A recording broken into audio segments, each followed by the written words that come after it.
dulo yung ano yung pangalawang tulay. Yun ang kingdom niya. Yung tulay.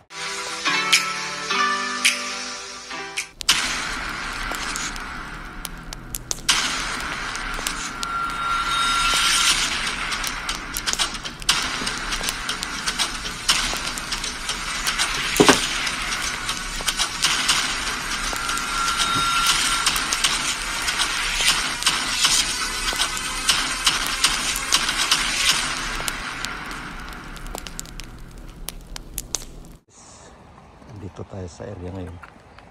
Kaya tinignan natin yung kaganapan dito ngayong umaga na to. Kaya ito ang kaganapan dito ngayon. Dito tayo sa Minocamo River. Yan. So malaking ilog dito sa Minocari area. Patungo doon. Yan ang tinatawag natin Blue Bridge. Yan. So sulit yung paggawa yung kanilang bridge. Kaya tingnan mo yung pundasyon. Kaya mamaya punta natin dun sa malapit. Yan. Kaya kung usapang flood control, makita naman mo guys kung gaano kasulido ang ginagawa nila dito sa Japan during the flood control. Yan. So dito ka lang kita mo talagang hindi maka-akyat kahit gano'n kapalaki yung tubig lahat. Yan. At doon ang kontrolado guys sa dulo yung ano yung pangalawang tulay. Yun ang kingdom niya. Dito ang may dropping na lahat. Kaya ang labis ang tubig kaya kinakontrol doon. At yun dito tayo ngayon so para makapag-vlog para ma-share namin sa inyo ang kaganapan dito sa Japan kung gaano kasulido ang paggawa nila sa mga pangdipinsa no during the baha. Ayan kahit yun. Hey guys nandito tayo sa tapat ng bridge. Yan ang bridge na tayo dito. Kaya tingnan mo ginawa dito sa flood control. Ayan. Kaya dito yun sulit yung paggawa ng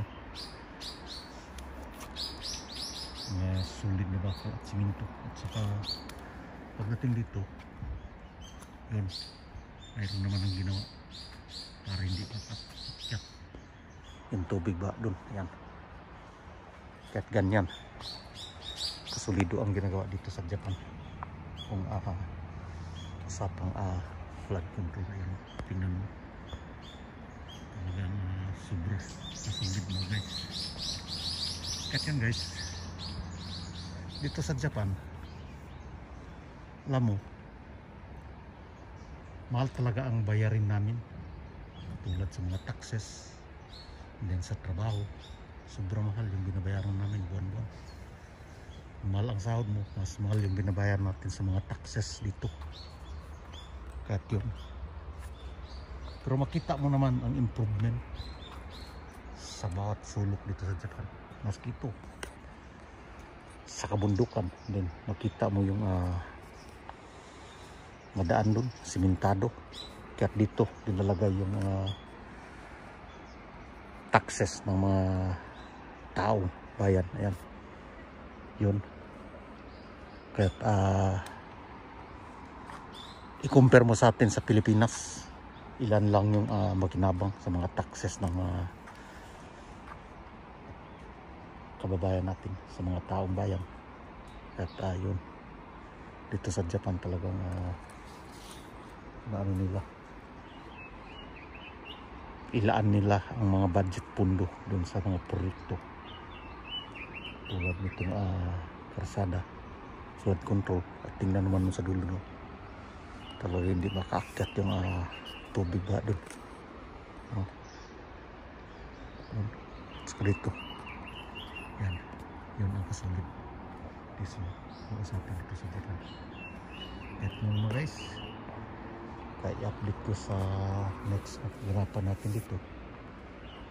At hanggang dito na lamang. So thank you for watching at mabuhay kang lahat.